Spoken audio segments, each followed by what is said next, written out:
This is Morphblade. You're a sort of abstract white robot thing, and you're murdering bugs on a kind of hexagonal grid, and each hex you move to changes you into a different shape, and the different shapes have different attacks and different properties. The ones that are shown here are repair tiles, so I've got to choose which one of these to build. I think I want to build in this direction, so I'm going to go to this one. Now that one's part of my grid, and a new wave is about to spawn. Actually I'll take some damage first, and then I'll kill it, and then you can see repair hex heals me.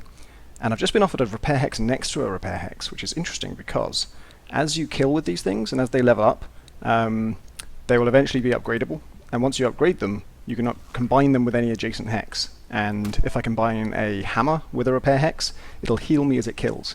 If I combine a repair hex with a repair hex, it gives me an extra shield, so I effectively have more hit points, and that's really useful.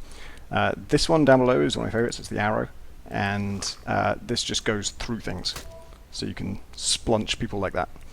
And an arrow next to an arrow, if I upgrade them with each other, it becomes infinite range. Right now it's just 2 hexes, but if I get to upgrade that one, and I choose to combine it with the other arrow, I can then go like all the way across my board in that direction, all the way across my board in that direction.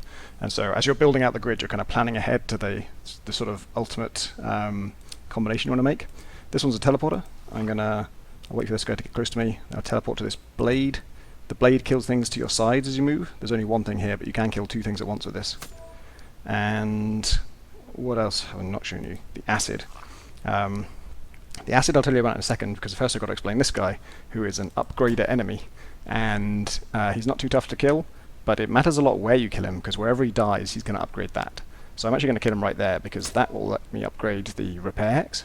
And once I do that, I can do what I was talking about earlier, combine it with the other repair hex, and so now it gives me a shield, and now I've got 3 HP, which is great.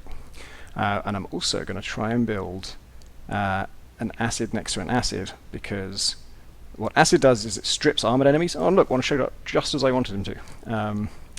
Although how I'm going to get him onto the acid hex, I don't know. If he moves onto the acid hex, he becomes stripped. There we go, perfect. So I couldn't have killed him normally when he's with his blue armor, but now that he's been stripped by the acid, I can just splunch him with the arrow. And if I upgrade acid with acid, that can diffuse the worst kind of enemy, which is the exploding enemy, which I probably won't get far enough to show you in this short trailer.